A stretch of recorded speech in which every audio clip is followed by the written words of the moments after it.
What are some tips for flying the perfect circuit pattern? Good ways to relieve stress when starting nav training? And should mixture be leaned on the ground before takeoff? I'll answer all these questions and more coming right up. So strap in and let's get into it. Standby star 9000, 1013, Kilo 25. Coordinating aileron, I'm on a bank, balance, bank pressure rolling at 30 degrees. That's 30 degrees there.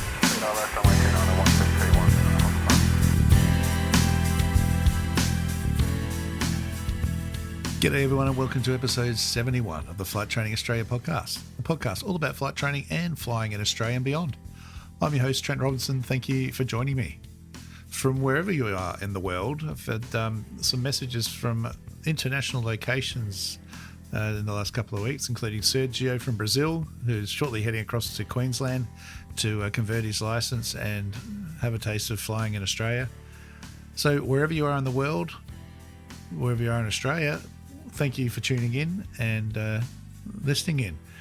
And a quick shout out also to Zach and Jake. They've just made the 44-hour drive up from Melbourne, and I think pretty much went through episode 1 to, I don't know, they got a fair way through. I think I would have been absolutely sick of my voice by the end of that.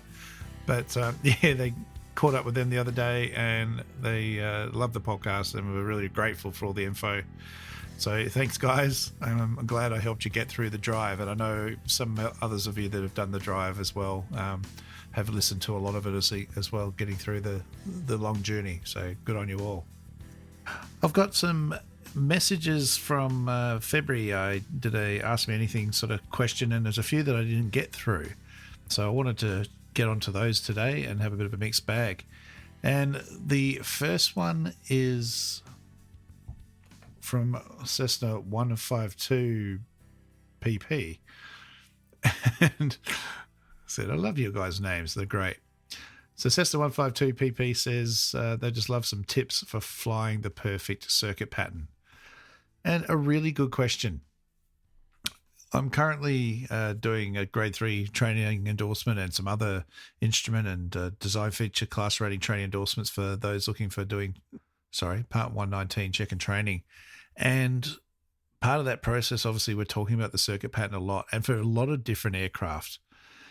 And the answer to the question, for tips is really, well, it kind of does depend on what aircraft you're flying. I think for high performance aircraft, an elliptical circuit works much better. It's going to give you far better spacing on downwind.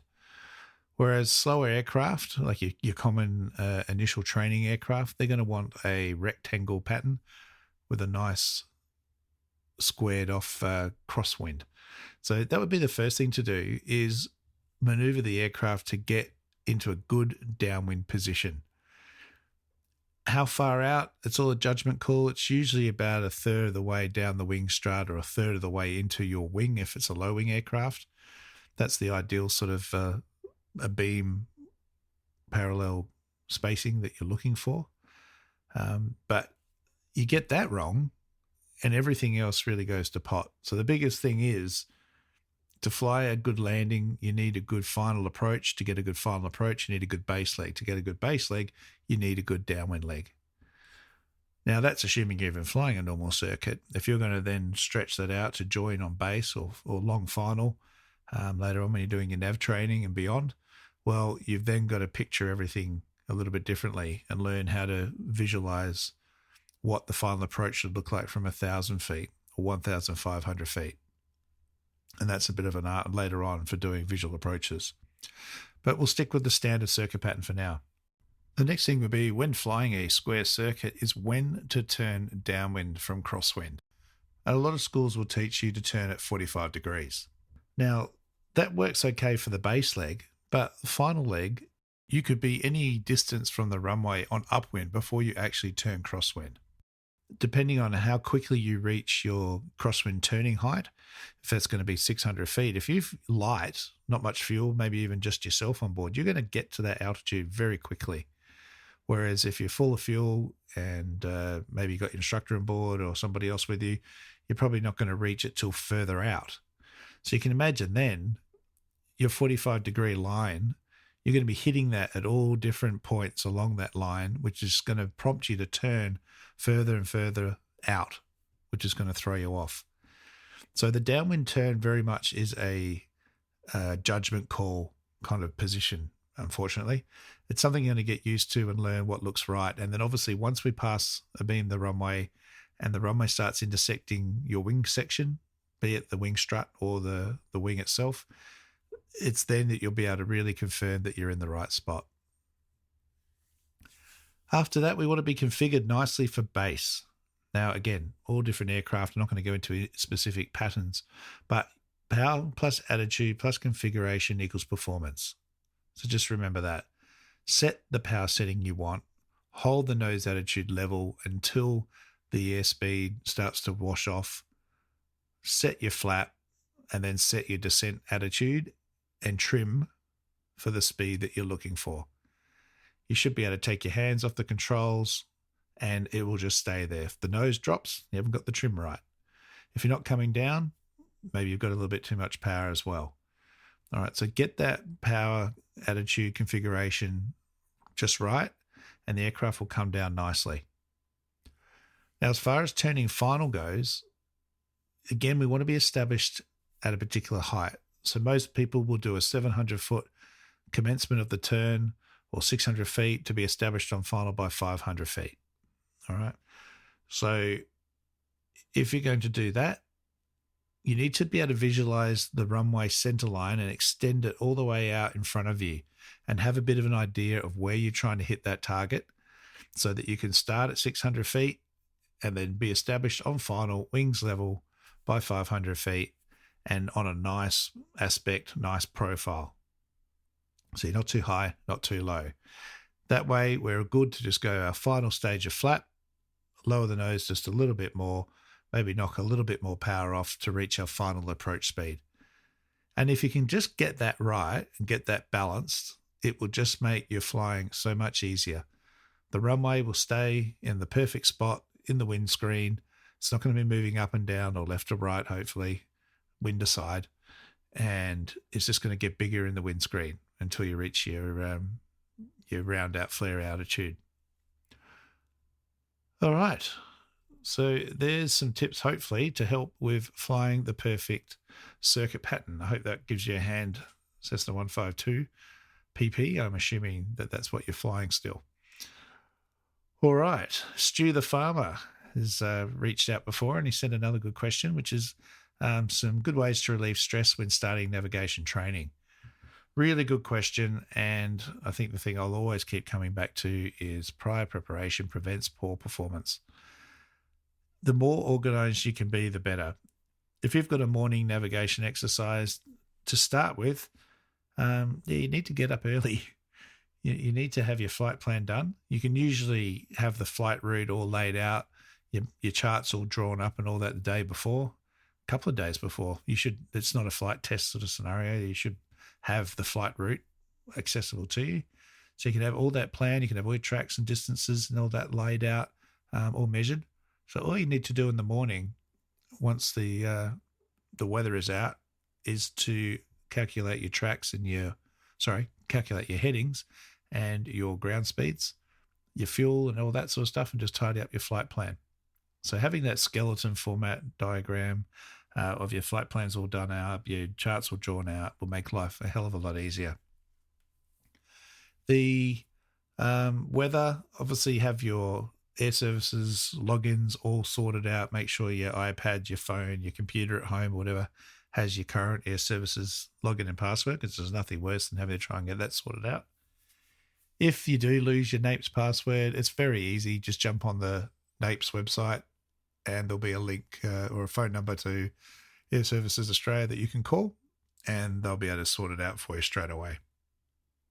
So that's at least a good get out of jail free card. But ideally, have everything set up. Make sure you've got your rulers, your protractors, your nav computers, your spare flight plans, or whatever it is you're doing. Make sure you've got all your things are available. Your charts are current, intact. Know when the charts expire. Make sure you're ready to replace them, or you've got the new ones ordered. I have a lot of people that get close to flight test time or check flights and they're like, oh, can I use my old chart? And I said, well, No, not really. It needs to be a current valid chart. So make sure you think about those sort of things as well.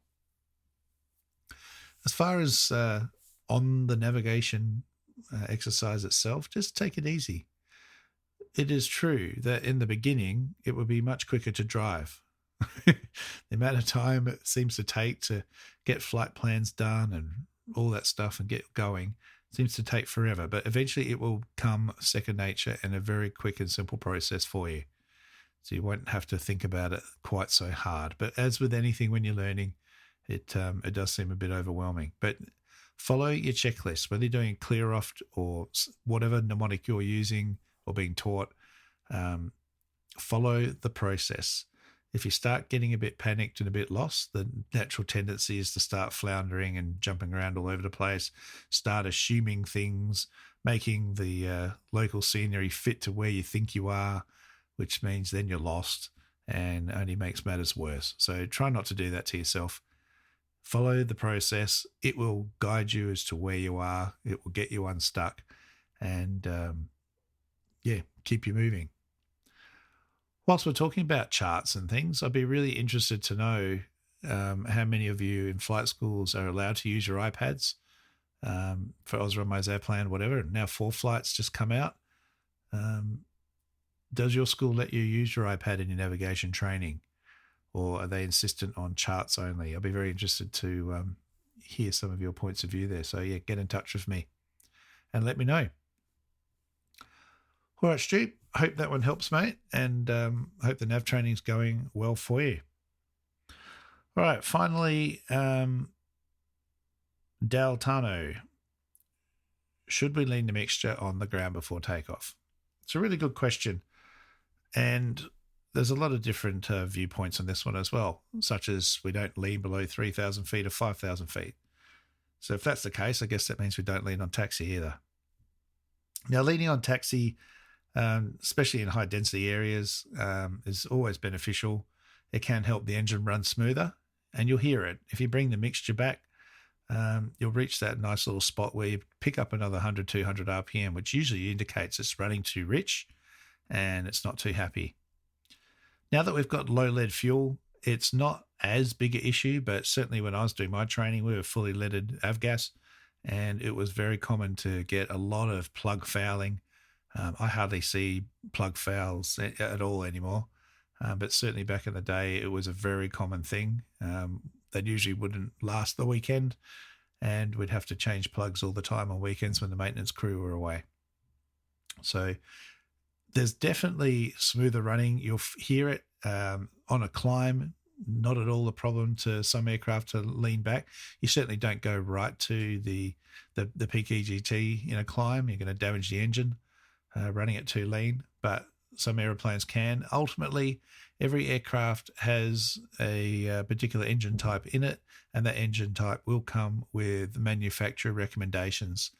And that's usually the best way to go, rather than sort of having arguments and going based on what you get told by people who potentially aren't any more informed than you are and are just passing on information and hearsay that they've heard themselves.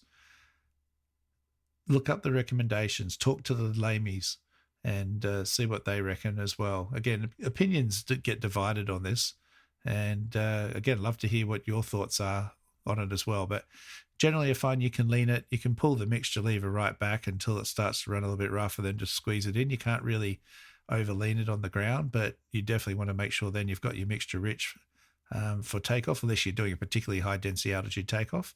And then there's other processes or procedures for that, but that's not typically something we get exposed to here in Australia. All right. So hopefully that gives you all a bit of insight there and some guidance on where to go there. All right. Now next week, I am joined by a very special guest, Angela Garvey. Now, Angela experienced a very traumatic, fatal plane crash for those in her company some time ago, back in 2006, and she's now formed a company called Navigating Aviation, and it's a support counselling service for pilots in GA. but also engineers and staff, anybody really, but just anyone that's dealing with trauma, having mental health issues, relationship problems, all sorts of things, just really anything that you want somewhere to go and have a bit of a chat to. So she's on next week, really great chat, and I hope you'll join me then. In the meantime, info@TrentRobinsonAviation.com.au, send me an email. You can hit me up on Instagram, Facebook, TikTok, LinkedIn, all the social platforms there.